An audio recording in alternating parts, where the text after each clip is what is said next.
Tinubu inaugurates National Economic Council. Members of this country are behind us. They want reforms.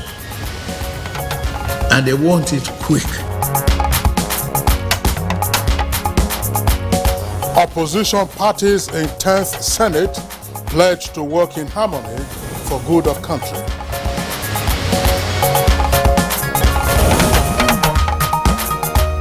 House of Representatives constitute ad hoc committees, adjourns plenary to 4th June. You have 6 weeks. 6 weeks to deliberate and bring the resolution thereafter to the House. The adjournment is to the 4th of July. And on Good Morning Nigeria today, we will turn our attention to boat mishaps, safety on our waterways. Boat mishaps in Nigeria on Nigerian waterways have become a major concern due to the frequency and severity of accidents in the last 2 years. Hundreds of Nigerians have lost their lives in various boat mishaps across the country, with the latest in Kwara State claiming the life of more than 100 people. Overcrowding, lack of safety equipment, poor maintenance of vessels, inexperienced and untrained operators, and lack of regulatory enforcement and night journeys have been attributed as the major factors contributing to the spate of accidents on our waterways. Now, in 2021, a boat carrying more than 200 passengers capsized in Wara Ngaski local government area of Kebbi State. In October 2022, a boat carrying at least 80 people capsized in the Ogbaro area of Anambra State, killing at least 80 people. That's right. And in July of last year, 2022, another boat mishap involving passengers and goods loaded from Nansat village by the bank of the River Niger upstream at Shiroro in Niger State capsized, leaving one person drowned and another injured. Now, 2 months ago, MV Tari, conveying passengers and goods from Yenagoa, that's the capital of Bayelsa State, to Okbama in Brass local government area, capsized near Okoroba. And just recently, precisely on Monday, June 12th, at about 3 a.m. in Patigi local government area of Kwara State, a boat conveying about 250 people from Egbu village in Patigi local government area of the state, who were returning from a wedding ceremony, were involved in a tragic accident and claimed the lives of 106 people. President Bola Ahmed Tinubu has already expressed sadness over the incident and urged the Kwara State government and other relevant federal government agencies to look into the circumstances surrounding the boat accident. Okay, Gisley, you recall that the federal government in 4 years of former President Muhammadu Buhari allocated 2.8 billion of the national budget for the removal of wrecks, clearing of water hyacinths, floating debris and other waste, so that's maintenance of dredging within the inland waterways across the country. Now, the National Inland Waterways Authority, NIWA, has the responsibility of ensuring safety on Nigeria's waterways. The big question on the lips of many is the agency doing enough to end mishaps on the nation's waterways? Now, addressing the increasing boat mishaps in Nigeria, many believe, would require the combined efforts of regulatory authorities, boat operators, passengers, and the general public.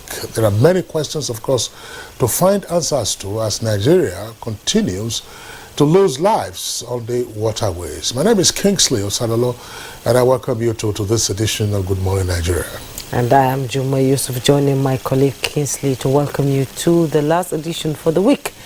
Good Morning Nigeria is broadcast live on the network service of the NTA, and we're here in our Abuja studio. In our usual tradition, we'll be taking highlights of the morning news in a moment. Some business news and much later newspaper review with Chukudi. Unfortunately, Shukudi is not here today. Yes, he will not be with us. Yes, I will pause now while Olajide Bello takes the morning news. Hello, Olajide. Good morning.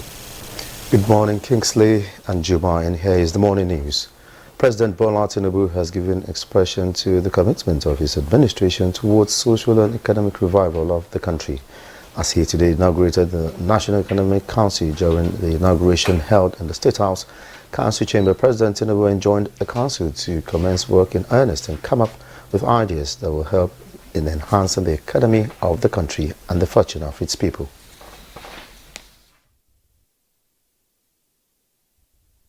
We must harness the growth potential of Nigeria and bring about serious development to bring us from a potential nation to a pragmatic economic development in a rapid manner.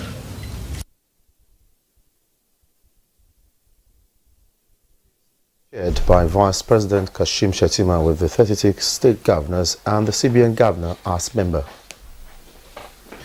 Meanwhile, the National Economic Council has set up a committee to provide palliative measures to mitigate the effect of fuel subsidy removal. This is part of the outcome of the meeting held immediately after inauguration of the council this Thursday. Some emergency and palliatives, social nets on so many issues ranging from small farmers holders, MSMEs, as petroleum allowance to all workers, and as well as a 23 or to 45 billion monthly offer to cushion the effect to workers. The 10th National Assembly is promising a good working relationship with the executive towards meeting the yearnings and aspirations of Nigerians regarding all-round development. Chairman of the Assembly and President of the Senate, Godswill Akpabio, spoke to journalists after visiting President Bola Tinubu at the State House. President Bola Tinubu also received former Head of State, General Abdul Salami Abubakar.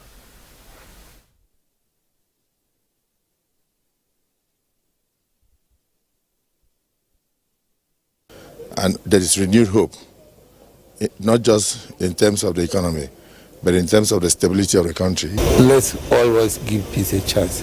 It's absolutely necessary, because if there is no peace, there is no country. These are issues that I have personally been talking about for a long time, and I'm happy that on his very first day, he has addressed these issues and the markets are happy. And still from the State House, President Bola Tinubu has approved the appointment of 8 special advisors out of the 20 approved by the National Assembly. Dele Alake is Special Advisor, Special Duties, Communication and Strategy. Yaudarazo has been appointed Special Advisor, Political and Intergovernmental Affairs. Wale Edun becomes Special Advisor, Monetary Policies. And Olu Rehanjan is Special Advisor, Energy, while Zacchaeus Odedeji will serve as Special Advisor, Revenue. A statement signed by Abiodun Oladunjoye, Director of Information at the State House, indicates that others are Noah Ribadu, Special Advisor, Security, John Ugochukwu, Special Advisor, Industry, Trade and Investment, just as Dr. Salma Ibrahim Anas, the Special Advisor, Health. The Senator representing Bauchi South Central District, Abdul Ningi, says the opposition parties in the 10th Senate will not be confrontational but rather work in harmony for the good of the country. Briefing the Senate Press Corps, Senator Ningi added that protecting the independence of the legislature is the priority to avoid being tagged as rubber stamp legislature. The lawmaker hinted that in the coming days, the minority in the Senate, with 50 out of the 109 senators, will be on the watch out for the composition of the various standing committees of the 10th Senate. He applauds the President of the Senate, Godswill Akpabio, for assurance to carry everyone along, irrespective of differences. Following the inauguration of the 10th Assembly and the emergence of Senator Godswill Akpabio as Senate President, his rival in the contest for the seat, Senator Abdulaziz Abubakar Yari, has promised to work together with the leadership of the National Assembly and executive arm of government in the interest of the nation.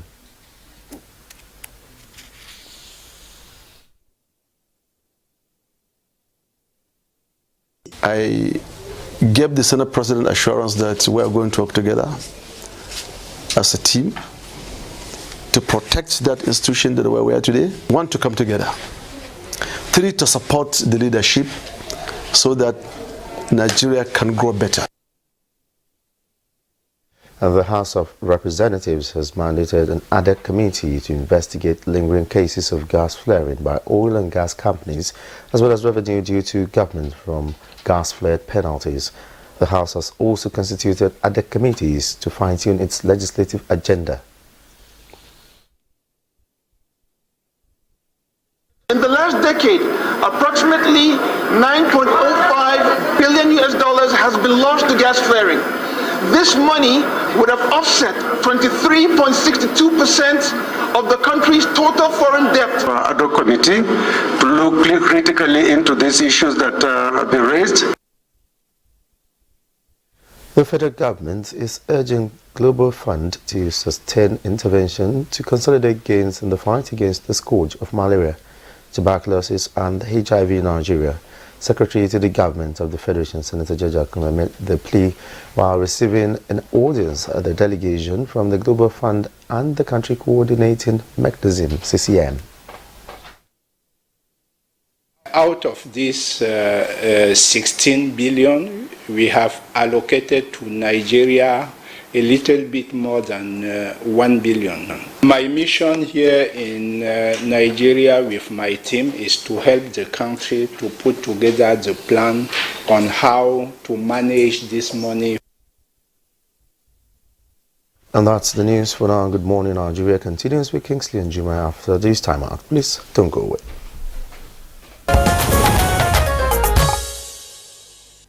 You're welcome back. Nigeria's inflation climbs for fifth consecutive months in May, rises to 22.41%. Details with Alika Opanachi Arua on Business News.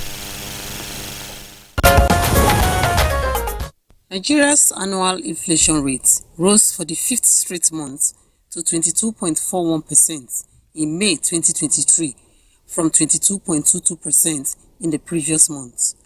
According to the latest inflation report released on Thursday by the National Bureau of Statistics, food inflation rate quickened to 24.82% in May from 24.61% in the previous month. The May 2023 inflation rate showed an increase of 0.19% compared to April 2023 headline inflation rate. Similarly, on a year-on-year basis, the headline inflation rate was 4.70% points higher compared to the rate recorded in May 2022, which was 17.71%. Meanwhile, prices of cooking gas in Africa's biggest economy fell for the first time in a year in May, offering an unexpected and brief respite to households. The price of a 12.5 kg cylinder of cooking gas has dropped by 30%, owing to the lower crude oil prices and a decline in global gas prices. A survey of major cities in Nigeria shows that the price of cooking gas is trending downwards to 7,000 currently from 10,000 2 months ago. Let's take a look at Thursday tradings on the floor of the exchange.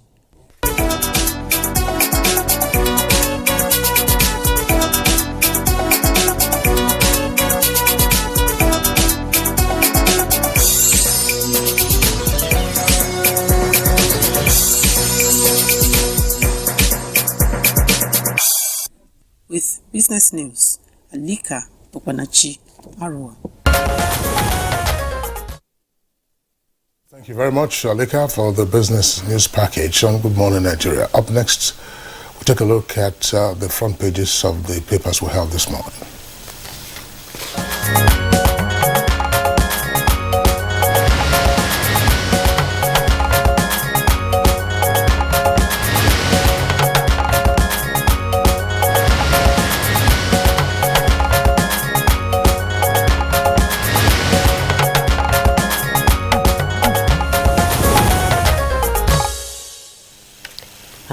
We have quite some papers here, and Chukudi is unavoidably absent this morning. So we look at the papers and analyze a few of the top stories. Let me begin with the Blueprint newspaper just below the masthead. 13 jostle for NGE positions at Waterway Biennial Convention. Find details on page 20. Ex-Jump Registrar Nigerian Day, sons arraigned for selling FG's property in Ghana. You find details on page 8. And going down, the Blueprint newspaper, $6 trillion wasted annually on subsidies globally. That's coming from the World Bank. You find the details on page 22. National Human Rights Commission to set up National Hate Speech Register. Find details on page 9. Nigeria's inflation rate moves to 22.41% in May. Details on page 23. Troops neutralize 58 terrorists. Arrest 40 logistics suppliers. Riders, 57 illegal crude refining sites also destroyed. You find the details on page 6. And the headlines in the Blueprint newspaper: fuel subsidy removal, Tinubu upbeat as NEC mulls 702 billion naira palliatives for civil servants. What's kickers? PMS consumption dropped from 67 million to 40 million litres per day. That's coming from the Economic Council. Let's take Nigeria from potential nation to rapid economy, as attributed to President Bola Ahmed Tinubu. 6 government support, names Alake, Ribado, Edu, special advisors. You find the details on page 15. And the picture story you see there, Vice President Kashim Shettima middle and members of the National Economic Council NEC shortly after the inaugural meeting held at the council chambers of the presidential villa in Abuja. All right, are you done with that? Yeah, I'm done with all right, I thought there were some stories there on the neutralizing of terrorists. Yeah, I've taken that already. Okay, pretty good. We also have the Leadership newspaper. Leadership newspaper, above the lead story, we have the headline: President appoints Alake, Ribadu and others as special advisors. Reps discard motion on Japa syndrome, and 27 million Nigerians to access telecom with 5G rollout. Reforms, that's the kicker. You must step on toes. CSOs and lawyers tell Tinubu. Want ministers unveiled, no excuse for failure, President declares. Says we begged, campaigned and danced for the job. Meets Yakasai, Akonde and Sanusi. Reps, that's House of Reps now. Wike floors Atiku as Chinda emerges minority leader. IBB tasks National Assembly leadership on inclusive government. Inflation rises for 5th straight month to 22.41%. Details on page 22 of the Leadership newspaper. Well, there are a number of interesting stories. First, the appointment of special advisors. Some would say somewhat surprising because there had been speculations as to who might go where. Well, the president, of course, has the prerogative to name his special advisors and give them the assignments that he believes will be particularly useful to him and then ultimately to the administration. At least 3 of the appointees are very well known. Wale Edun, Dele Alake, and Ribadu. Of course, Ribadu was chairman of EFCC, retired as an Assistant Inspector General of Police. And Dele Alake, of course, is a renowned journalist. He was editor of the Sunday Concord, also editor of the National Concord, both published by the late Chief M.K. Abiola, to whom, of course, he was also pretty close. He was at the barricades in the struggle for the actualization of June 12, and it's also pretty close also to President Bola Ahmed Tinubu, and served him as Commissioner for Information and Strategy in Lagos when Tinubu became governor. Wale Edun also served as Commissioner for Finance in Lagos under Bola Ahmed Tinubu. But significantly, Wale Edun, along with Atedo Peterside, were the originals in the founding of IBTC. It's now known as Stanbic IBTC Bank. Stanbic IBTC Bank, IBTC as it was then known, of course, is a very well-respected financial institution in this country, but it's moved on to other things. So that's what we have out there. Wale Edun was one of those that the president upon his election, tapped to join the transition team. And during the Buhari years, he was also on the high prep for the cleanup of Ogoni and other issues. He also served there, I think, on the board of trustees. I'm not quite sure because they'll have two layers of governance. You have the board of trustees and then the management. It wasn't on the management, I think it was on the board of trustees. That's Wale Edun, very respected figure in financial circles. The surprise, of course, is that they've been named special advisors, and as I said, it's the prerogative of the president. What kind of assignments will he be getting? The minister, of course, will be helping to run the bureaucracy along with the permanent secretary, and special advisors have direct access to the president. Yes. And Salma Anas, too, is a renowned medical doctor. She was a commissioner in Maiduguri, and she has been with the Ministry of Health here, primary health care development and all that. She's doing well, too, in her area, and I'm sure that's a very, very good appointment. She deserves it. And we should also point out that the president has named these special advisors, 8 of them, out of the 20 that he requested approval from the Ninth Senate before the Ninth Senate extinguished, his tenure. The president applied for approval for 20 special advisors. So 8 of them have now been appointed. So we have 12 of them that are still outstanding. Again, it's the prerogative of the president when and how to appoint those persons that he feels will assist his administration in realizing its goals and plans for the federal republic. And of course, implementing the agenda of the Tinubu. Yes. One of the writers says CSOs and lawyers, they want ministers unveiled.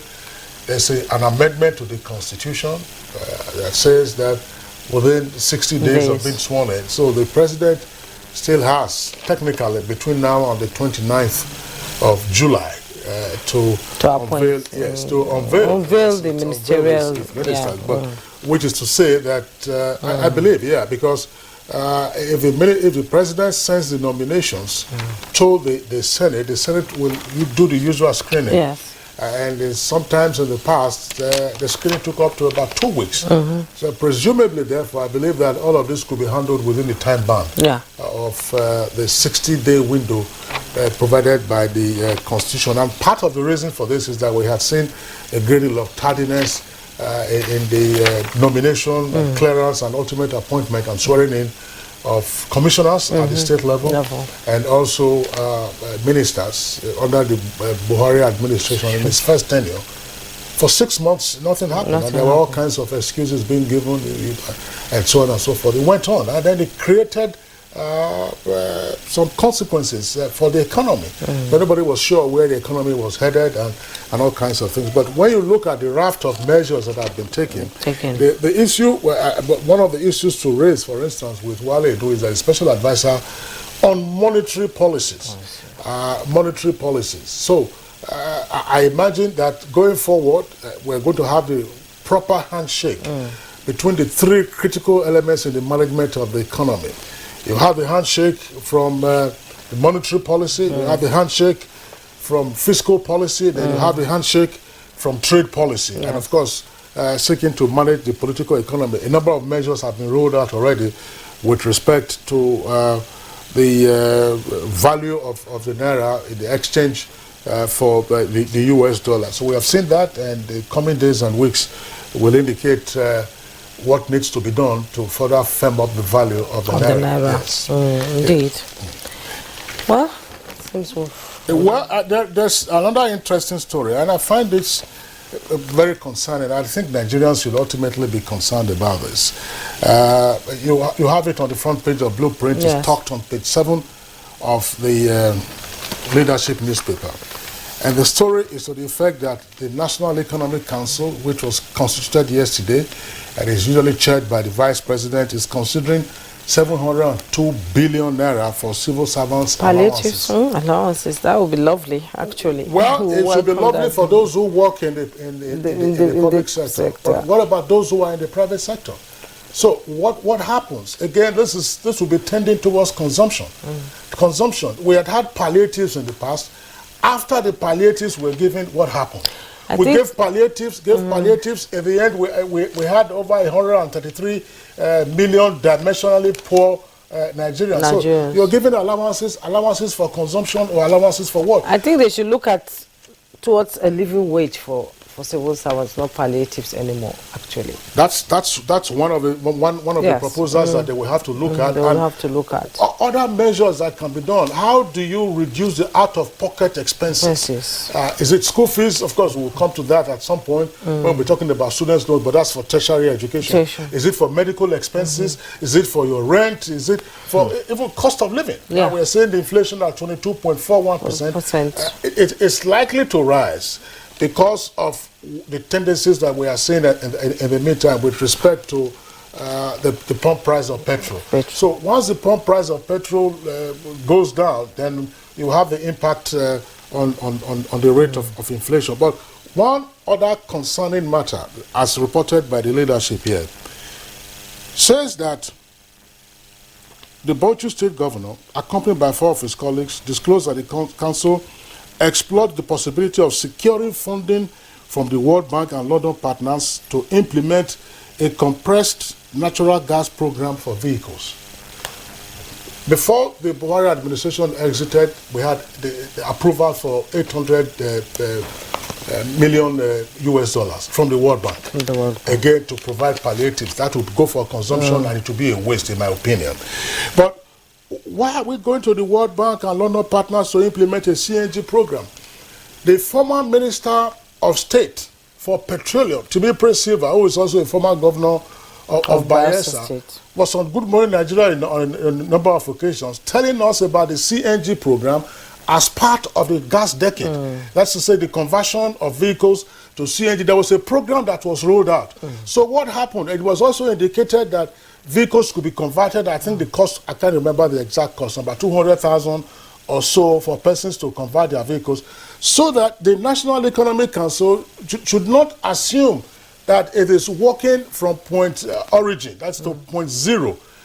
There was a program for compressed natural gas, and the Ministry of Petroleum Resources, headed at the time by the Minister of State for Petroleum, along with some of his aides, appeared on Good Morning Nigeria and told the entire world what they were going to do, how they were going to roll it out, the various locations where you could have your vehicles converted, and the stations, shall we say the filling stations now, where you could get CNG. In Abuja here, you could get one, I think it's at the NIPCO in Jabi. A few times I went there to just find out if it was available. It wasn't available. In any event, the CNG program had been on for many years in Benin. But that was part of the takeoff. So we shouldn't be seeking to reinvent the wheel by saying you want to go to a World Bank for a facility, and then you take. Already the country is overburdened by debts. By debts, indeed. And if you go to London partners, who are these London partners? Are they private creditors? Those private creditors, they are usurious in terms of their interest rates. That was what put us into the debt peonage that we had after the Second Republic. Exactly. Well, on that note, we'll round up newspaper review. We'll take a break. When we return, our conversation will begin.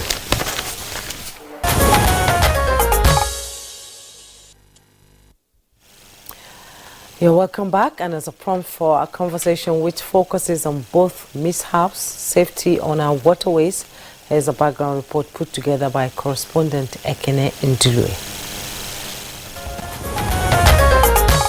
With over 10,000 kilometers of inland waterways and extensive coastline of about 852 kilometers, Nigeria boasts of the second largest waterways in Africa. This means that water transportation is inevitable as a major means of movement. But how safe is this form of transportation in Nigeria? Statistics show that between January 2020 to October 2022, no fewer than 701 persons lost their lives in 53 boat accidents in the country. The latest boat mishap that happened in Kwara State on Monday, June 12, could be described as one unfortunate incident too many. Reports say that over 100 people died when the boat conveying wedding guests capsized in a river in Kwara State. The recent incident has raised fresh concerns over regulatory lapses on Nigeria's waterways. Maritime pundits say most of the accidents and the attendant deaths can be traceable to night sailing, overloading, non-usage of life jackets, and use of fake life jackets. Other issues attributed to high cases of boat mishaps include careless driving, poor maintenance of boats, and turbulent weather. Most of these represent for enforcement of safety standards. Industry analysts believe that many of the above-listed concerns can be nipped in the bud if the National Inland Waterways Authority and other regulatory agencies put in more efforts to ensure safety standards are complied with by boat operators. What are the authorities doing to ensure that the unfortunate mishap of June 12 does not repeat itself? On this episode of Good Morning Nigeria, guests shall be looking at safety in Nigeria's waterways. Right, thank you very much, Ekene Ndule, for that background. We have here with us in the studios the Managing Director of the NIWA, that is the Inland Waterways Authority, Dr. George Moghalu, is also the CEO. Dr. Moghalu, we're glad to have you this morning. Thank you very much, and good morning, Nigerians. Now, also joining this conversation from our MENA studios is Abubakar Sadiq Yelwa, Managing Director and Chief Executive Officer of the Hydroelectric Power Producing Areas Development Commission, HYPADEC. Malam Abubakar Yelwa, we're glad to have you this morning. Morning. And also joining us from our Kaduna Network Center is Dr. Shehu Usman Gidado, International Vice President, Chartered Institute of Logistics and Transport, Nigeria. Good to have you join us on the program. Thank you. Good morning, Nigerians, and welcome to Good Morning Nigeria. And we have in our Yenagua studio Bayelsa State Grace Ikioteme. She is Commissioner for Transport, Bayelsa State. Thank you for joining us. Good morning. Morning, Nigeria. Thanks for having me. Okay, so our cast is set for today's conversation, but we begin with the Managing Director of NIWA. Just some days ago, the nation awoke to the tragic news of now we are hearing no fewer than 106 persons dying in a single boat accident. Some of the other boat accidents that make the headlines from time to time normally would record scores of deaths. Those would appear to be now a recurring decimal on our waterways. The tragedy is becoming, many would say, one too many. What's happening? Good morning, Kingsley. I feel saddened myself. I feel very bad about the incident. And it was actually the early hours of Tuesday morning. And immediately it happened, I set out my team. And then the preliminary investigative reports we're receiving is very disheartening. Firstly, the boat was sailing at about 2:35 a.m. in the morning. And there is a standard policy in the transport code, and I have said it here repeatedly on NTA, that vessels are not allowed to operate after 6 p.m. And the reason is very simple. Almost all the accidents that have happened on our waterways is either late in the night or very early hours of the morning. And most of these local vessels don't have night navigational aids. So it's a case of an accident we're expecting to happen when you now go to operate a vessel at such an early hour. Secondly, the vessel was overloaded. massively overloaded. Thirdly, they were not wearing life jackets. It was also a rainy night, heavily. So the water level rose drastically. And this rain came with wind. So it was moving the vessel. At a point, they were hitting trees. These are the reports I've gotten. And every of this act is a human error. At the end of the day, we expose our people and they go and die. Despite all the effort that is being made, there's a transport code. We have tried some people. Some people have gone to jail for failing the standards as provided for within the transport code. But the thing keeps happening. I know the investment we have made in terms of sensitization. We send people, we send our people, we use radio, we use local televisions to get people to understand, just obey the simple rules. And all this problem will not be there. But it keeps happening. So that's actually what happened with regards to the Kwara incident, which is very painful. We're talking about 106 human lives lost in one fell swoop. And it was avoidable. If they had operated in the daytime, rescue would have been easier. They wouldn't have even tried it. We have marshals, we have people going from point A to point B. Yes, we may not be able to cover all because of the size of our waterway. And you find out that some of these vessels, rather than go and operate from the approved jetty, they just go to any riverbank. Once there's a steep flow, they just put their boat there and they move. Some of these vessels are not even certified. They're not in very healthy conditions. And then you now move the extra mile to go and overload it. A vessel that will carry, say, 50 people, you see our boat operators loading up to 100 persons on the same vessel. What are you expecting to achieve? You just called for the boat to capsize. If it was supposed to carry 50 and you carry 100, you already have exposed every passenger there to danger. It may interest you to note that there are places we go, we keep talking about life jackets, and the people who confront you tell you they are fishes, that they don't need life jacket. We keep explaining to them that you need life jacket. It's not that we're expecting you to have a problem. It may happen. So that if it happens, you can be safe. Life jacket technology has even gone a little further, because you can even if somebody dies, a dead body can still float. Yeah. Unlike before. Now, the life jackets we have is that even if a dead body can float. Okay. So it's even easy for you to be able to rescue people, or even be able to identify a dead body when situations like this happens. So it's very sad, very, very sad. I feel terrible. You know, our reporter has, in the background report, this year alone, this is not the first accident we're having.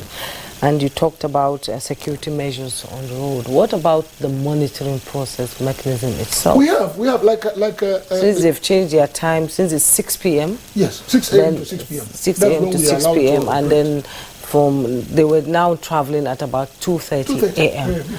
So what happened to the monitoring mechanism at the waterways? The truth be told, we have 24 area offices in the country, spread across the country. And for example, Kwara is under Mina area office. And we have our police. We have officers of the agency that keep patrolling waterways.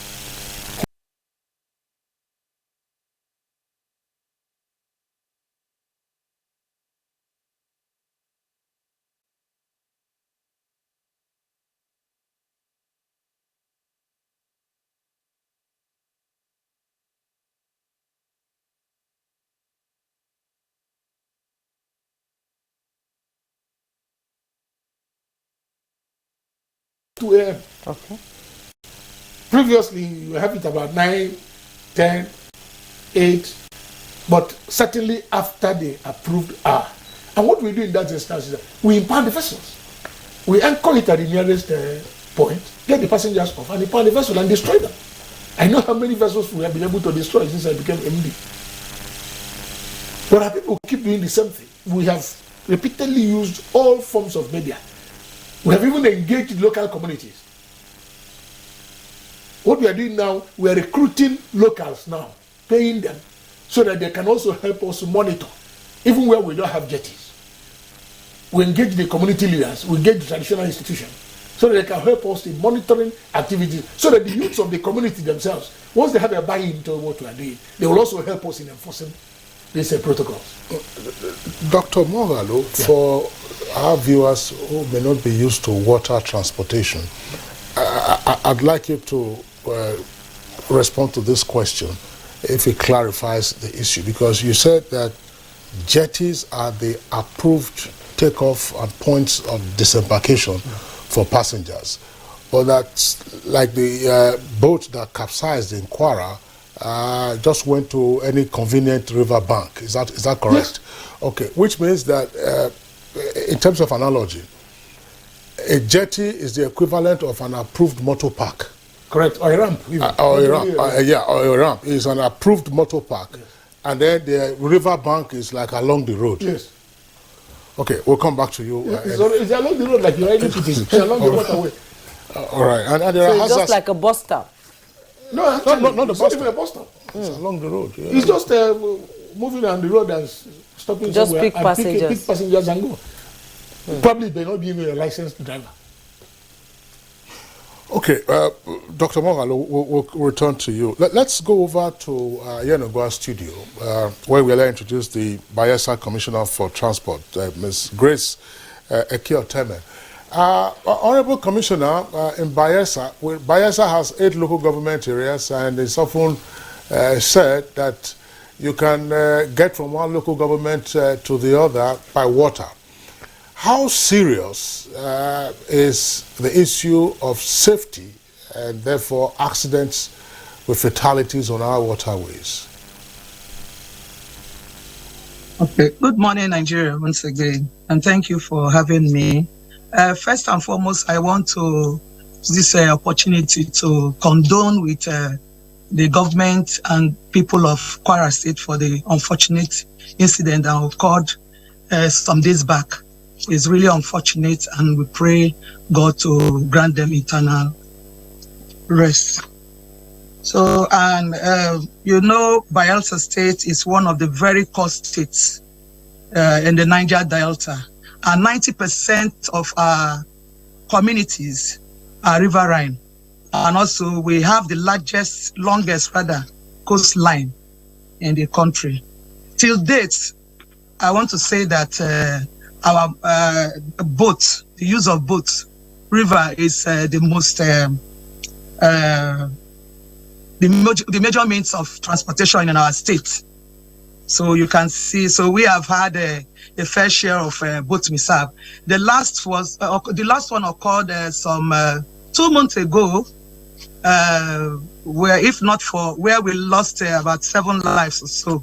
And that is because of the proactiveness of our miracle governor, the Senator Doyejiri. Otherwise, we would have had far more than that number. So the relevant ministries and agencies had to deploy people immediately, to the scene, to make sure we evacuate lives and properties, So it's really unfortunate. The governor, and I want to say here that the state government has little or no power over the waterways. The reason being the reason is because of the NEWA Act. So I want to plead with the government of our father and our President Bola Ahmed Tinubu to look into it again, to make that act flexible, because it's really giving us, we are really unlike what we do in our road sector, with the road sector and the aviation sector. We find it really difficult to go against what, to go contrary to what the NIWA Act. So we want the federal government to go into that. I won't say that. I want to highlight some of the measures the prosperity government, heavily led by the Senator Doyejuri, has put in place. You know, like the DG NIWA spoke some minutes ago. He highlighted some of the problems, you know, that that causes this mishap. And I just want to say that we have put several measures in place. One is provision of armed gunboats to escort marine vessels, you know, to make sure that, number one, they get to their various destinations, you know, without problems. Also, we have boat ambulances to, as a quick, a response to quick, to medical emergencies in our rural areas. Like I said a minute ago, that our communities, 90% of our communities are riverine. So the government has bought water ambulances to make sure, you know, there's a quick response. Madam Grace, you've made some points, and you raised an issue that the governor has little or no power over the waterways, but I believe he has power over the people that use the waterways in your state. What is the level of synergy with NIWA and level of enlightenment to your people on the use of the boat, and when and where they should use the boat, and, you know, security measures, including life jackets? That is within the power and jurisdiction of the governor, don't you think? That's true. I was coming to that. You know, just like I said, we have little or no power over, you know, the waterways. But that is not to say that, you know, we do not have power over, you know, our people, the boat operators and what have you. That we have had series of enlightenment. We carry out enlightenment campaigns. Even as we speak, you know, we have jingles, you know, going on air, sensitizing our people. We've had a series of engagements with not just boat operators and relevant bodies. We also engage community chiefs, CDC chairman, and what have you. We call them, you know, and engage them. And, you know, security and safety measure is not solely the responsibility. Yes, it's not solely the responsibility of government. We too, as people, we have a role to play, because like what happened in on our waterways to Tuan Brass. You know, these people are the people that were in those in that boat. They are our people. They are from our communities. So we have a duty to educate both the driver, the boat operators too. They are with us here. It's not as if we are going to carry people from Kafanchan or Sokoto. So we bring them to let them know, to educate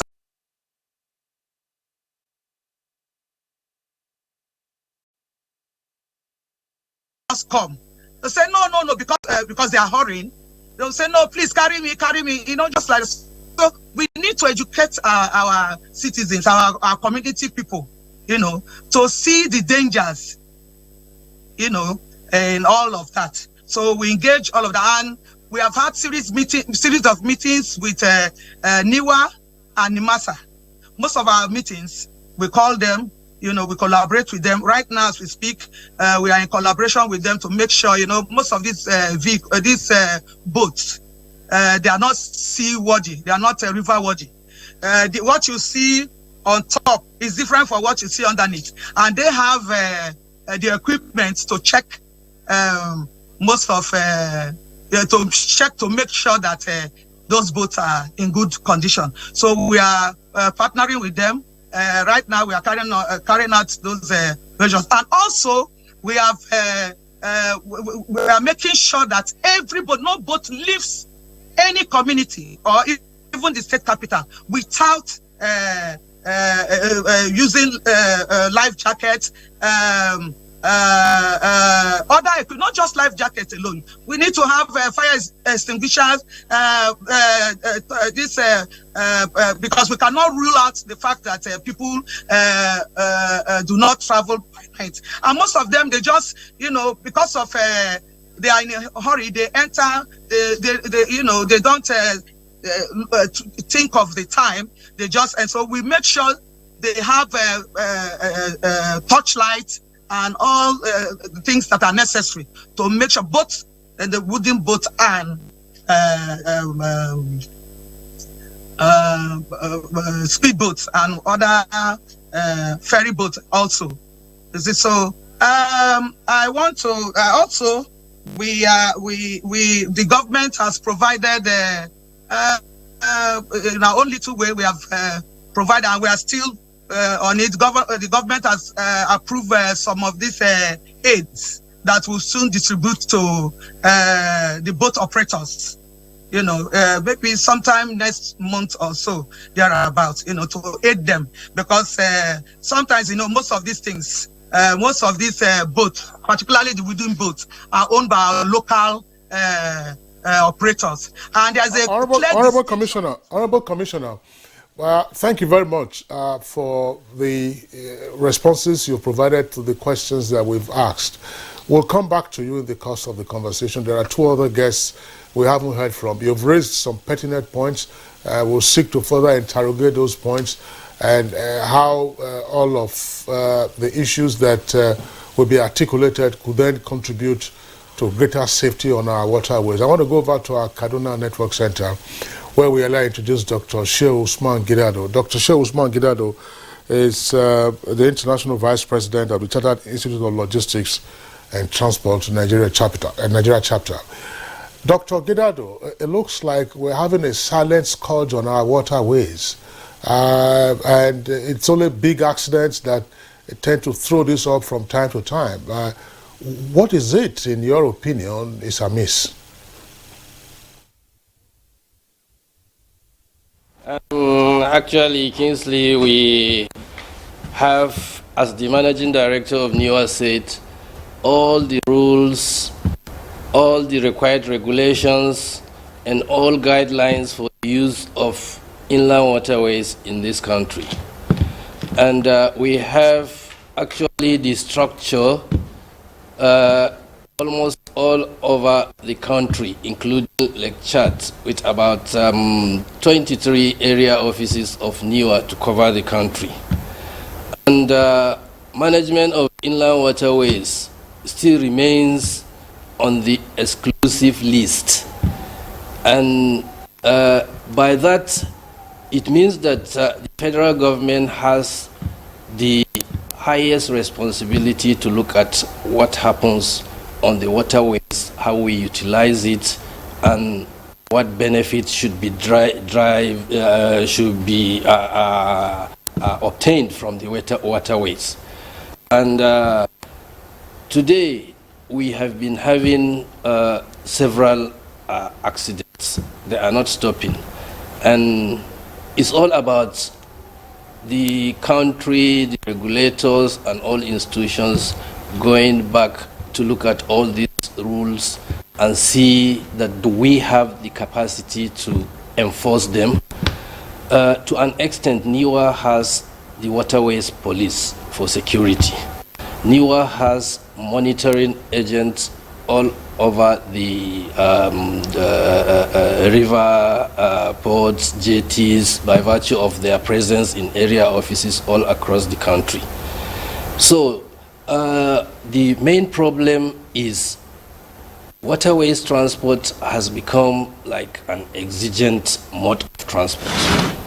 It is used only where no other alternative is found.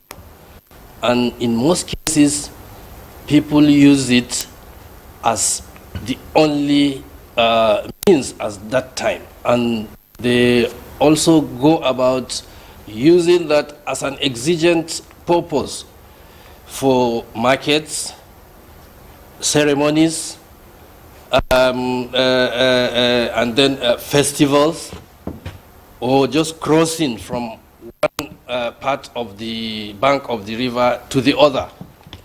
And there are many markets today situated along the waterways in this country. And most of these markets rely on transportation by water. Produce comes by water, and traders who buy those items from the market also transport them on water. And there is no limit. A person who bought 1 ton and he found a canoe that can only carry half a ton, and he wants to carry all his goods back home or back to his warehouse, he will insist load everything, and the boat owner will do that regardless of, because most of the issues is about overloading and then the low capacity of the boats that are involved. So at the end of the day, you find out that many a times these accidents that happens before departure, you can easily, understand that this is a risky trip. And at that time, in most cases, if you try to tell somebody who is coming from a ceremony that don't enter this boat because you have overloaded, you say everybody is going home, me too, I'll join, they will enter.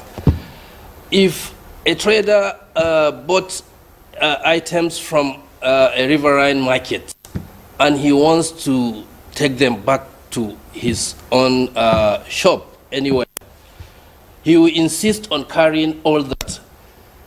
And irrespective of how many boats are available to provide that service, he will insist on. So in most cases, it's all about overloading, that's one. Then when they want to go, by the time the market closes, everybody wants to go home.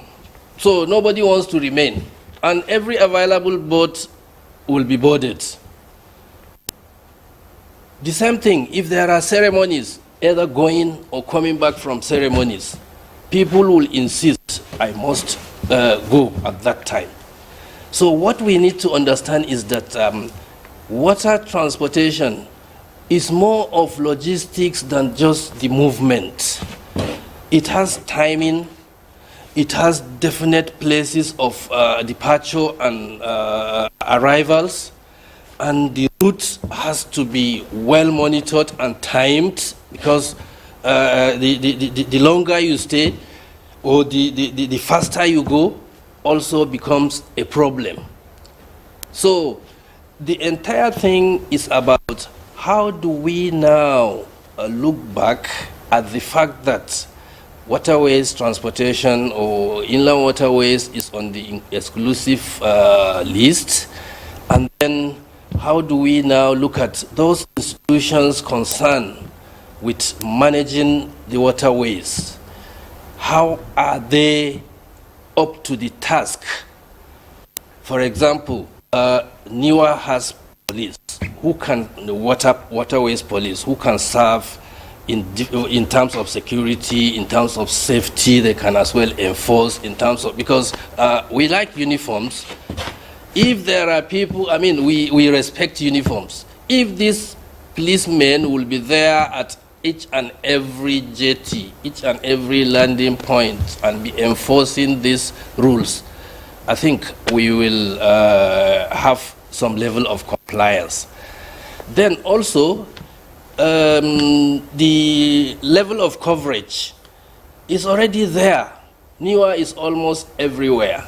So states have been looking at the low capacity, I can say, or low level of funding to do these functions by NIWA, and opted to also come up. Lagos tried, Bayelsa is really also at that stage. Rivers and several other states will want to. But how can this happen? The best bet, I feel, is that a synergy between the federal government and a very good concern by states can take care of issues of waterways transportation. But most of all... Okay, thank you, Dr.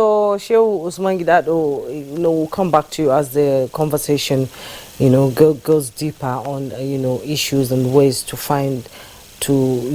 bring this kind of devastating, death to the barest minimal. Let's bring in Abubakar Sadiq Yelwa, Managing Director and Chief Executive Officer, Hydroelectric Power Producing Areas Development Commission, Hypertech.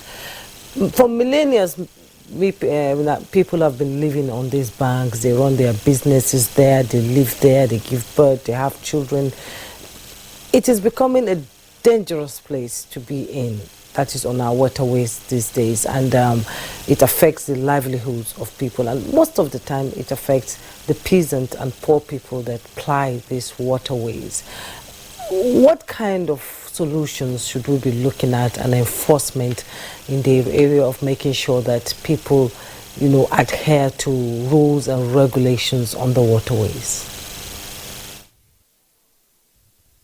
Thank you very much for giving us this opportunity to present our view on solutions required to address this serious national problem.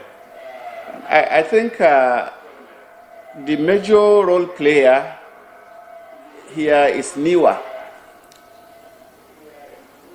NIWA doesn't have effective monitoring capacity to monitor all these communities and ensure that the mode of transportation is controlled.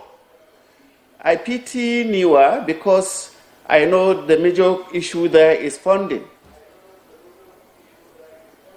You can imagine that the MD has expressed that he has 24 area offices to cover the whole of Nigeria. In Kebbi State alone, we have only one area office that is supposed to take care of about 7 local governments that are fully riverine, whose major means of transportation is the river.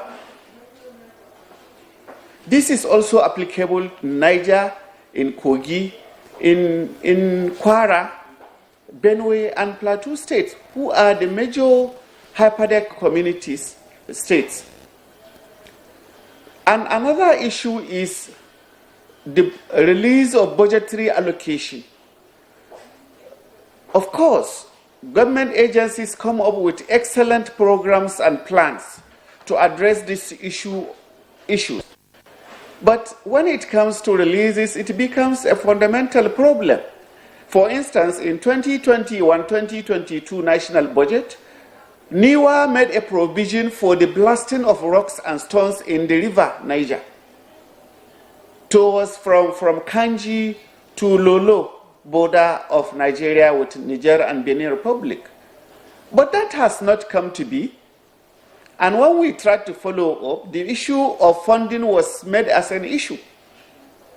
When Hyperdeck came, we realized the major problem about water transportation.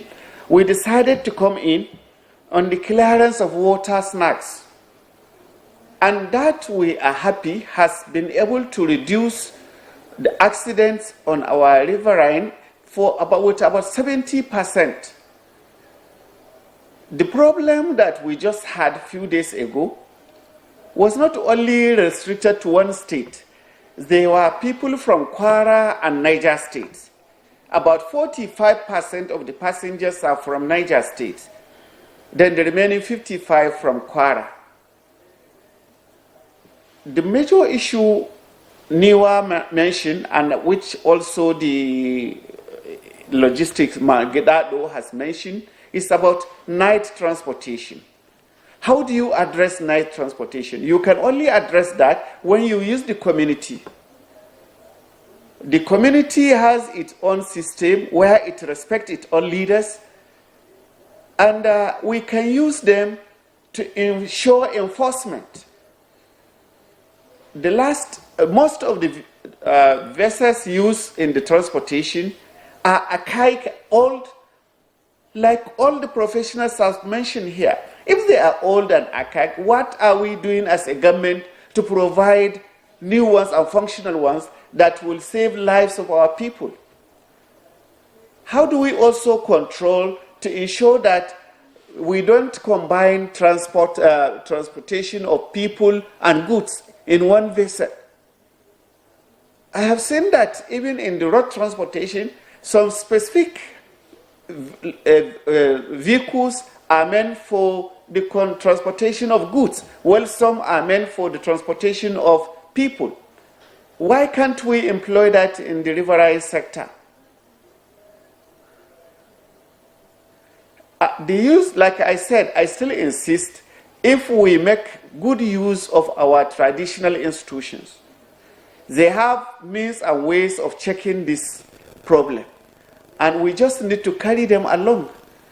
Number two, to provide more support to NIWA to be able to employ more people, more staff that can be able to improve on their monitoring capacity. We should also be able to support boat construction factories as a means of our national development. We are lucky with the signing of the recently approved Electricity Act by the President and Commander-in-Chief of the federal government. It has provided for Hyperdeck the opportunity to be able to provide some of this support by liaising with other federal agencies like NIWA and state and local governments in order to provide for those communities that don't have the means of transportation, to provide for them. When we came, we realized that there is abundant lack of use of life jackets by the communities. We quickly decided to contribute about 10,000 life jackets, and when we saw the impact of that intervention, the National Assembly has approved now the procurement of about 100,000 life jackets, which we intend to support the system with. We are sure when these things are done, it will reduce greatly. And we should not, of course, forget the impact of sensitization. Yes, NIWA is doing well in the area of sensitization. This is also same with Hyperdeck. As far as Hyperdeck is concerned, we have not restricted our sensitization to English or major dialects. We also use the local dialect in radio and television and community meetings to ensure that the people understand the need, why they should cater for their own lives. Like all the speakers in this forum have agreed, night transportation is very dangerous. Even on roads, talk less of on the riverine.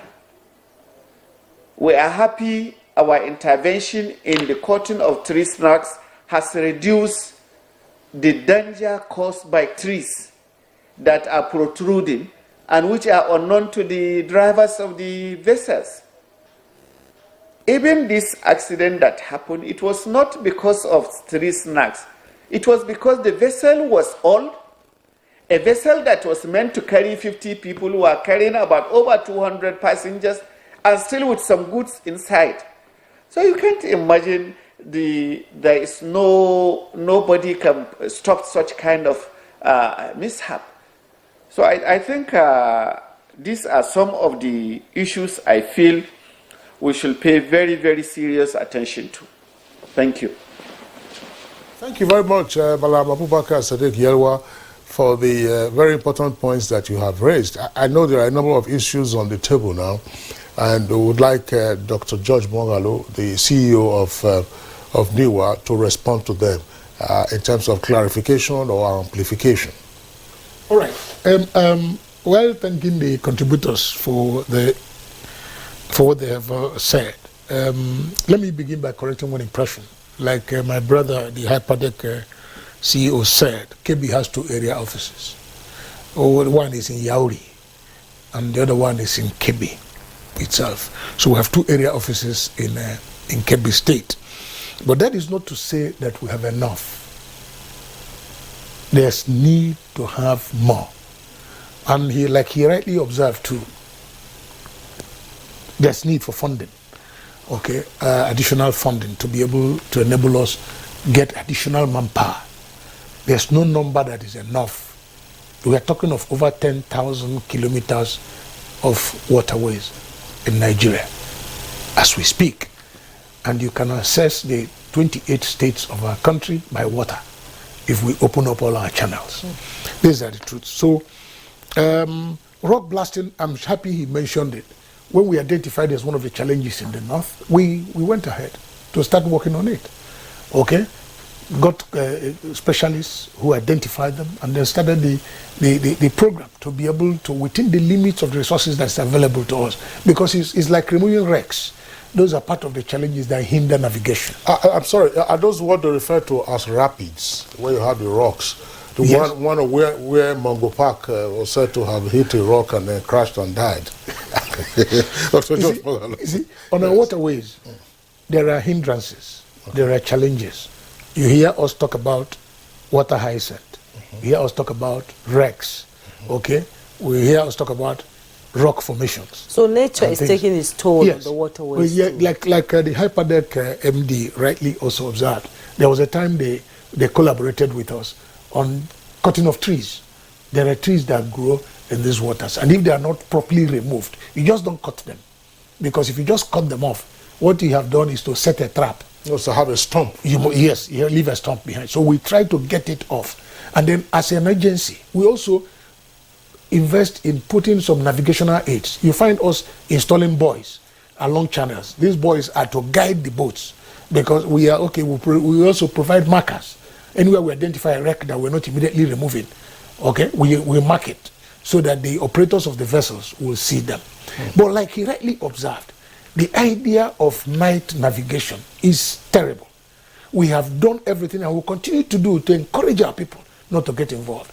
Like he mentioned about issue of we're engaging communities. There's no way you can talk about sensitization of a people without getting involved. The traditional institution, even the religious institutions, we get them involved, because some of our people trust their leaderships, their local leaderships, more than they will trust the agency of government. They trust their religious leaders more than they trust the agencies of government. So we engage them, we get them involved, we talk with them. At times I go on my own with my team, we go visiting traditional rulers, talking with them, begging them to educate their people. These are the challenges we have. And we are doing sensitization in local languages. It's not about, yes, I'm speaking now in English, but we do local sensitization. We take in every community, we try to find out how do we reach them. There are places where we use town criers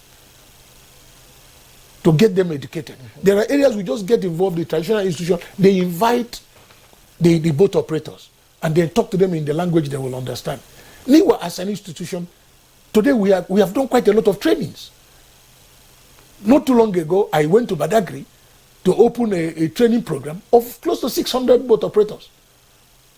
I did one in River State, I did one in Bayelsa. We keep going around trying to get our people to understand how we have to operate these vessels.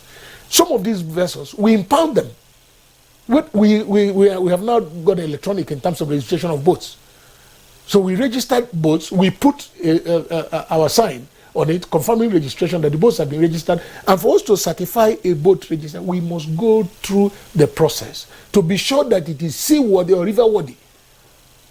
Because some of these vessels are not riverworthy.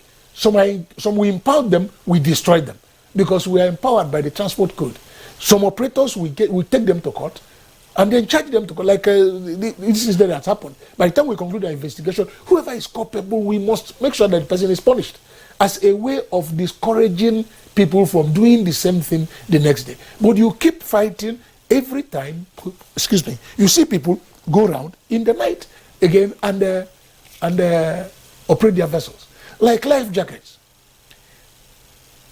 You will not believe the quantity of life jackets that we have procured since 2019. Once I procure them, I distribute it to the area offices and they move it down to the local communities. In distribution, at times we send to the traditional rulers. Please help us get your people. And somebody will boldly look at him in the face and tell that he doesn't need it. There is a fish. That once he enters into water, he will disappear. The next thing he will appear on the other. I said, okay, you are a fish, and the passenger's fish is also. So you see that. But fishes also die. Fishes also die. So you try to explain to them, it's a continuous thing.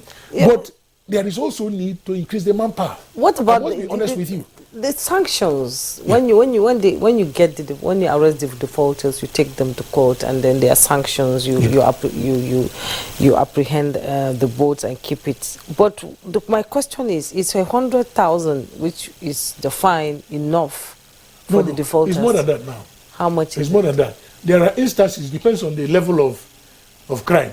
Like the fines, there are some fines that are up to 500,000. There are fines also that will lead to forfeiture of the vessel. There are crimes that will lead to imprisonment of the operator, plus fine.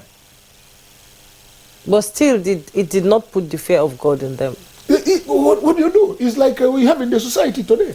Despite the fact that even people are killed, are hung for committing murder, they still go ahead and commit murder. Tell us something, Dr. Mogalo. Is the constitutional and legal powers regarding inland waterways, is it a hindrance to effective monitoring of the waterways, or does it impede? That's to say that's the power now. Yeah. Does it impede the effective participation also of some national entities? Because listening earlier to the Commissioner for Transport in Bayelsa, the alibi appears to be, oh no, this is the matter for NIWA, this is the matter for the federal government, and so on and so forth. What is the complementary, if not supplementary, role of subnational entities with regard to navigation and waterways? You see, like I've said, we are all talking about subnationals. We're talking about the center, and we're talking about the states and the local governments. Like in NIWA, our position is that there must be comprehensive collaboration, both with the federal, state, and the local government. Like I just told you, I had to rush back for this program. I went to Lagos. Okay? We are communicating. We are talking. The important thing here is that we're talking about the Nigerian people. How do we protect our brothers and our sisters? How do we make navigation easy? How do we achieve easy and safe navigation? Make all the waterways all year round navigable. How do we achieve that? There is no way the federal government alone can do that. So we have state governments that have water agencies, like you have LASWA in Lagos and this. We collaborate with them. We relate with them. Some state governments are building jetties. We have no problem with that. It's like a state government building a new motor park. So we complement each other's effort. The important thing is that we provide those things that are required. Like the MD of Hyperdeck talked about local manufacture of vessels. Since I became MD of NIWA, apart from the procurement that was done before I came, that was delivered in 2019, all our vessels are locally procured, locally manufactured. And we're encouraging local manufacture of vessels. Our ambulances were all locally manufactured. And I distributed ambulances to, as at the last count, we have given ambulances to 9 area offices. That's to say water ambulances? Yes, water ambulances, yes. Water ambulances to about 9 area offices. And we continue. As we speak today, we have established functional 9 rescue and search stations in 9 area offices. And the 3 is undergoing procurement as we speak. Towards the third quarter of the year, at least 3 other ones will also come on board. And we have set a target to make sure that every area office, as is presently constituted today, will have a search and rescue station so that there can be easy communication. And we're not limiting it to ourselves, we're involving the states. I'm happy that the commissioner in Bayelsa mentioned that there's collaboration between NIWA and the state government. And it's also applicable to every other state. So we want to get everybody involved. We're talking about our people. We're talking about safe navigation. There's nobody who will get on water now and say because he's a fish or he's working for federal government or he's a federal government staff, then the water will now respect you for you to walk through the water, or that is a state government staff. The important thing here is that those who need it, because we are in NIWA, we believe very strongly on the need to develop that sector because of the intermodal transport system. Because if we develop our water transportation system, apart from being environmentally friendly, it is cheaper and safer in the long run. But we'll keep doing what we are doing. We keep encouraging our people to see reason to use life jackets that we provide. We don't sell life jacket in NIWA. We distribute it free. So what happens to these life jackets when you give them? In some instances, they will not even want to use it. But they have it on the boat? Yeah, at times they have it on the boat. There was a day I visited a community in Yauri. I decided to go by water. And in the course of our movement, we saw a vessel carrying passengers. I asked to add them to anchor the vessel somewhere, that I want to check those who are on board. And we checked. There are life jackets in the vessel. But they were not using them. Of the 23 people there, only 7 were wearing life jackets. And there are life jackets in the vessel. I now asked the boat operator, why did you allow these people to move, to enter your boat without wearing life jackets? Is it because you don't have life jackets or that they don't want to wear? And he had no answer to give me. I impounded the vessel and asked the police to arrest the boat operator. And we took it to court. I insisted that we should take it to court. What about the people who did not agree to wear the life? No, we also punished them. Yes. We also punished them. Because it's an infringement in the transport code for you to enter a vessel without wearing life jacket. And most times you find out that most of these vessels that you have issues like this are vessels that do not take off from any approved jetty or ramp. Because for any approved NIWA jetty, by the time, before you now go down to walk down to the vessel, you must be stopped. There's a check. That's the way jetties are designed and built. There must be a stop point. At that point, before you cross that, you must wear a life jacket. If you don't wear, they will not allow you to board. All right, Dr. George Mogalu and the other guests from Minna. Niger State, from Kaduna State, and Yenagoa, Bayelsa State. We'll take a short break now. When we return from the break, we'll continue with the conversation.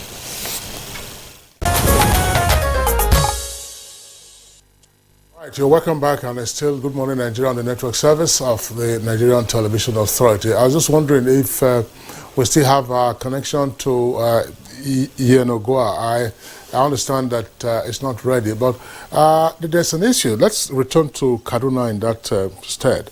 That will be Dr. Sheikh Usman Gidado of the Chartered Institute of Logistics. Dr. Gidado, well, part of the issue that one was going to raise would be the complementary role of the subnational entities. Vessel or boat acquisition is something that doesn't appear to be uppermost. We have seen some state governments arrange hire purchase for taxi operators on land. So why is it a challenge to also arrange hire purchase of boats and other means of transportation so that we phase out all these dangerous canoes and other unworthy river unworthy vessels that we have? What is it that the states and local governments can also do in this respect? If NIWA is understaffed, what is it that they can do? The fact that you have traffic wardens, for instance, on roads, are staff of the Nigeria Police, which is a federal agency. But we also have seen traffic authorities established by state authorities, which of course tend to complement those of the Nigeria police force. Why is it that we don't appear to be seeing much from the states and the local governments?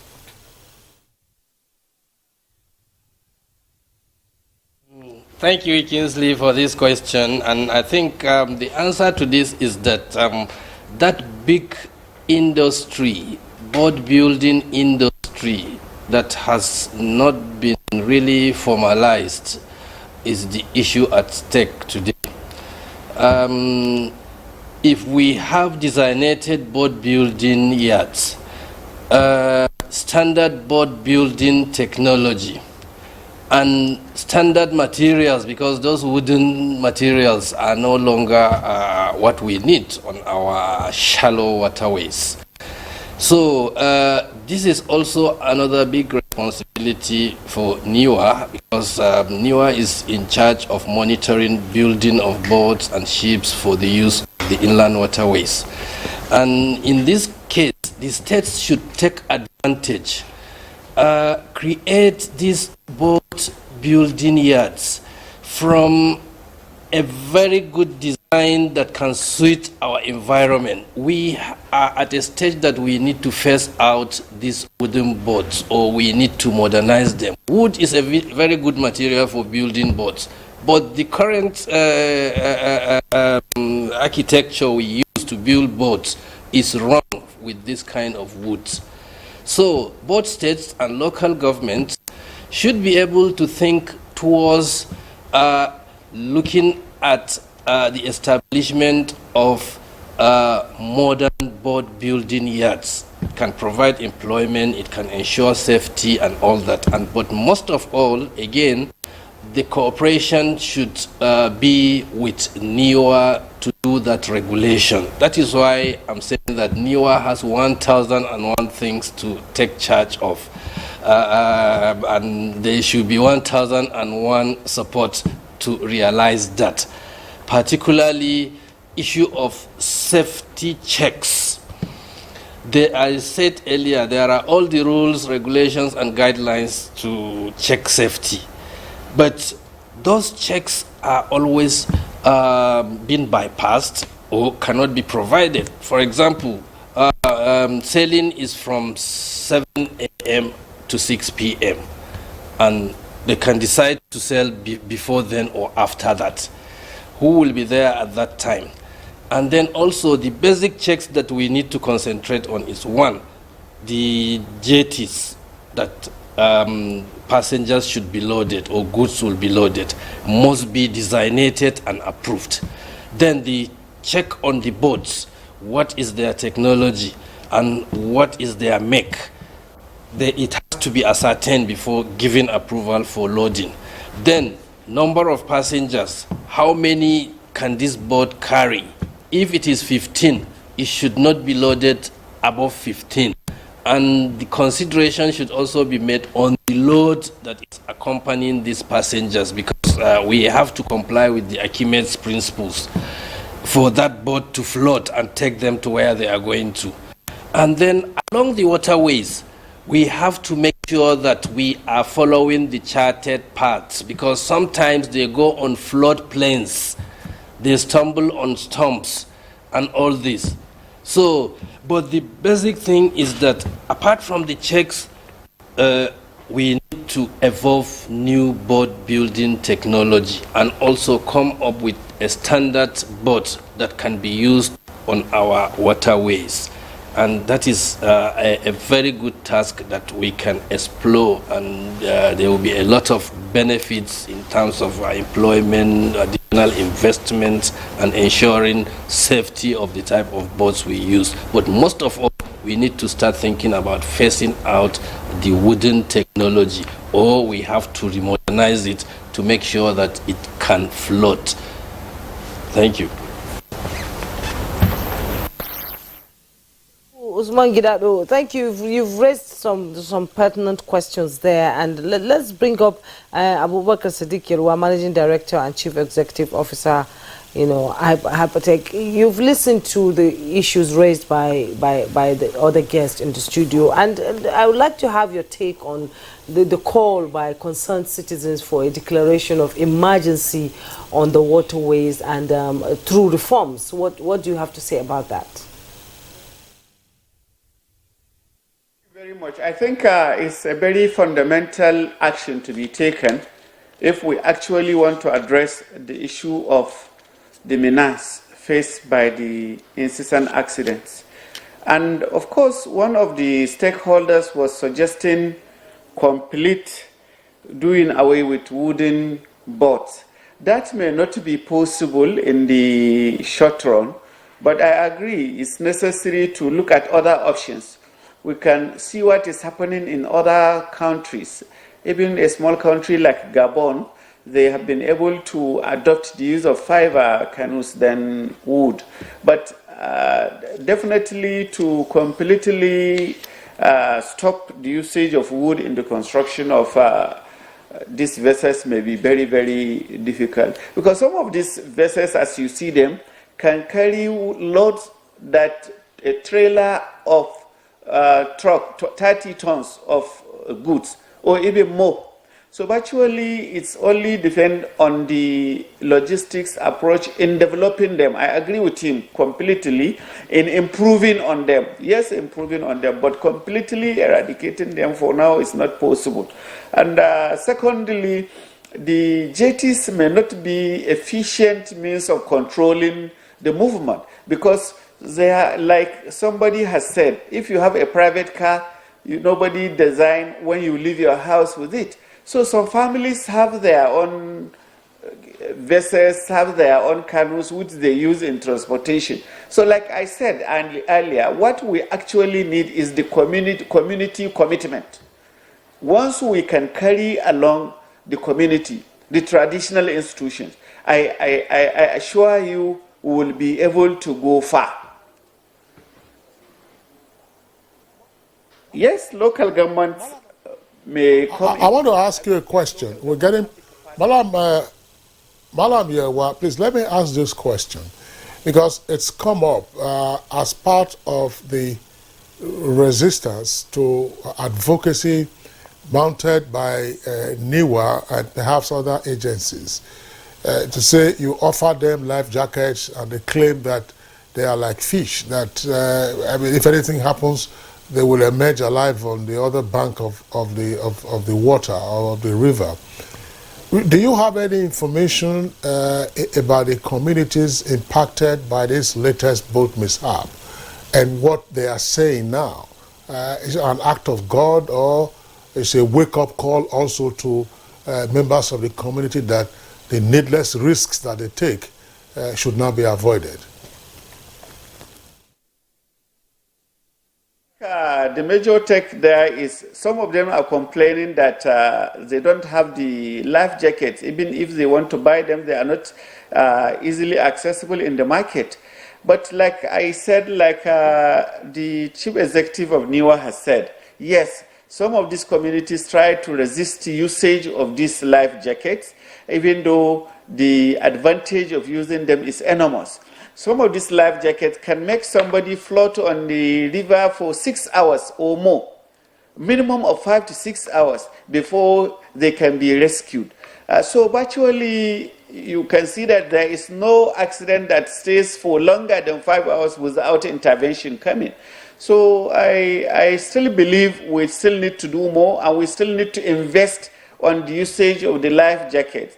At our own end, we are promising to do all we can to support NIWA in that directive by also making our own contribution in the procurement of life jackets and making it available to the communities and also mobilizing them to use it. Of course, you know, when fertilizer first came into Nigeria, our farmers resisted it. But today, our farmers are the ones rushing to buy fertilizer with their own money. So I'm sure with time, our fishermen, our riverine transporters and the transport operators will be able to buy this life jacket on their own. That is my take on that. Thank you very much, Malam Yewa, for your response. Back to the CEO of NIWA. I know you want to respond to what state governments should continue to do more in collaboration with what NIWA is doing, but also take along the issue of local construction. I know Niger Dock used to be in Lagos. I know there was also Delta Boat Yard or so. Delta Boat Yard. I don't know what happened now. But do we? Is it an investment opportunity that our people are not looking at? Yeah. The issue of boat building, we as an organization have invested quite a lot in it, by way of supervision, monitoring, and encouraging them. Like I did say in the course of this discussion, since I became MD of NIWA, all the patrol boats, even gunboats we are using as an organization, were all locally manufactured. In Port Harcourt, in Warri, you have boat yards, and we're regulating them, we're registering them. We go there to monitor their activities. We have a department in NIWA whose responsibility it is to see to enforcing standards and then offer advice and then do routine checks to make sure these vessels that are being produced locally meet standard. And the way to encourage them, all our procurements, passenger boats, patrol boats, ambulances, all are locally manufactured. We give them the opportunity to encourage them, and they have been justifying their confidence. I must be honest with you. So, and we intend to continue doing that. Yes, the issue of phasing out wood boats is possible, but it's a long-term thing. Yeah, you can't just wake up and then decree it out. No, it's a gradual process. When the advantages of fiber boats are made also public and they keep seeing the advantage, then we can gradually, phase that out from use, because a lot of investments have been made in that sector, which you cannot just wake up and say you cancel them out. So that is what is happening. Then when you talked about the involvement of state governments, like I told you, we have serious collaboration. And NIWA as an organization, we don't restrict support, we don't restrict assistance. We need as much as we can, because we are talking about the people. How would they benefit? I give you an example. Lagos State government, for example, now is in the process of constructing new jetties. You must have read in the papers not too long ago about 7. I think they've commissioned about 7 or 9 new jetties, and then from what the governor said, they still have intention to do more. All right. Why would we restrict them? We're happy that such things are happening, because what they are doing is that we're expanding the platforms so that more people can take advantage of riverine operations and movement. The truth is that the government is conscious of the need of their people. If there are areas that require our assistance, our support, why not? If we have to go to certify these jetties, why not? Because the jetties are built to standard. So any other state government that is interested in realizing the importance of these jetties or the ramps to the benefit of their people for movement purposes, why not? We give them all the needed support. I don't see why state governments cannot invest in the procurement of ferries. Like mass transit. Mass transit, like you rightly observed, on land we have hire purchase. We have governments buying vehicles for their staff and whatever. If states can decide and say, okay, a lot of people, a good part of our state is riverine. Why can't we invest in providing them with vessels? If they require us as an organization to come in terms of certification, in terms of training the manpower, why not? Because we have a robust training program for boat operators, boat owners, and captains, and we certify them. After training, we certify them, give them license for them to operate, like you have motor licenses that you're giving to drivers for them to operate on land. Same thing applies in water. People are certified, people are trained to be able to now do those things. So for us, we have no problem with that. We will encourage them. I will plead with the state governments.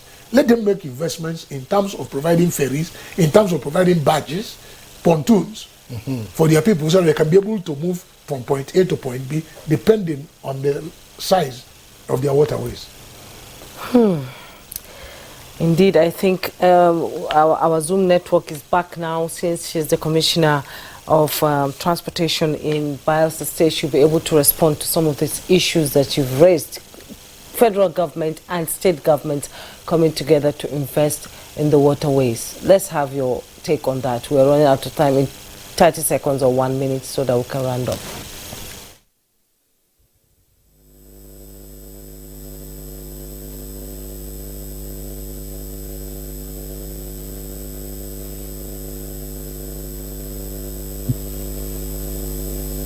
Okay, thank you very much.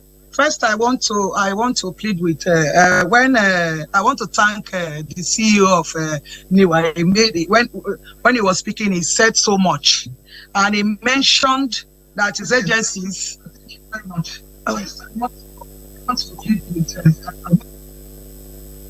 Okay, am I on?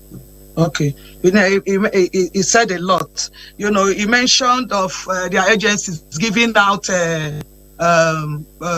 safety equipment and all of that.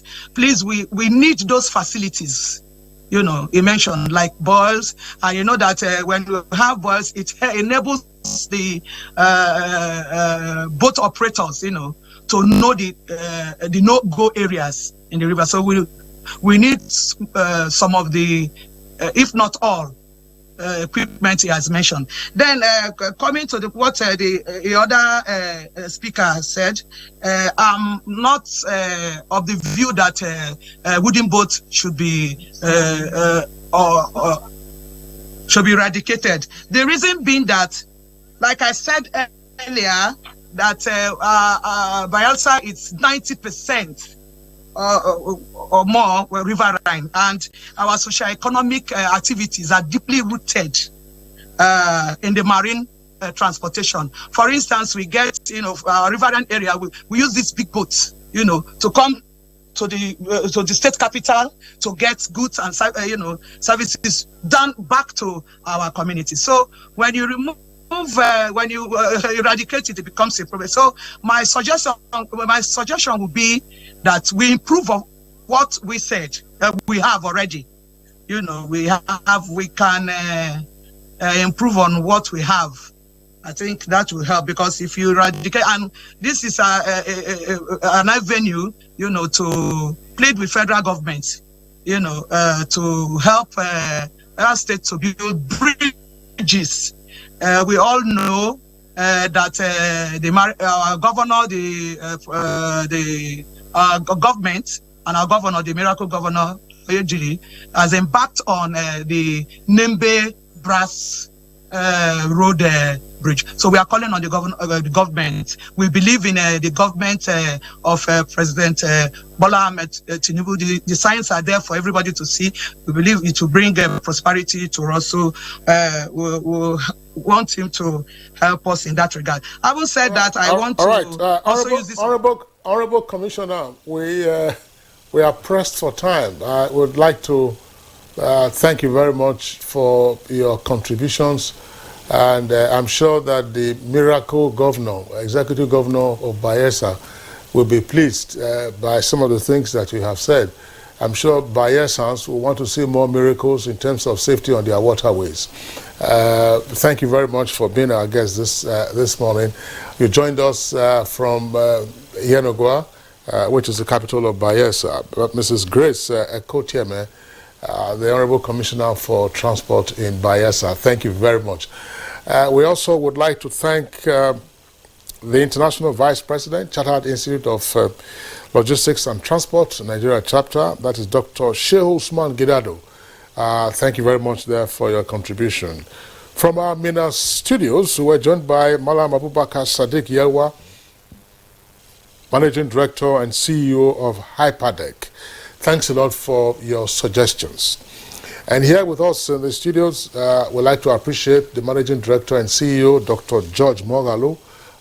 We appreciate the fact that you oblige us whenever we do call upon you. But I think that against the backdrop, Juma, against the backdrop of these endless incidents on our waterways, perhaps we should now begin to have the numbers, just like the federal road safety does, to say, look, let's say in the year 2022, how many mishaps did we have on our waterways?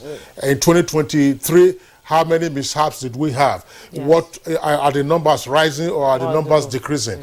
What are the critical success factors? What more do we need to do in terms of responsibility? Federal government, state government, local government, NGOs, and all that. Dr. George Mogalo. How can the country key into this huge investment opportunities on the waterways? We have that statistics. That is all right. I'll make it available to you. Okay. Because we have a research planning department. All right, so that will be great. But what we want to see is a reduction in the numbers of mishaps. Dr. George Mogalo, enjoy your weekend. Thank you so very much. All right, so that's it for us on Good Morning Nigeria for today and indeed for the week. Good Morning Nigeria returns on Monday, same time, 7 o'clock in the morning. Until then, take care of yourselves and have a lovely weekend. I'm Kingsley Osadolo. And I am Jumai Yusuf.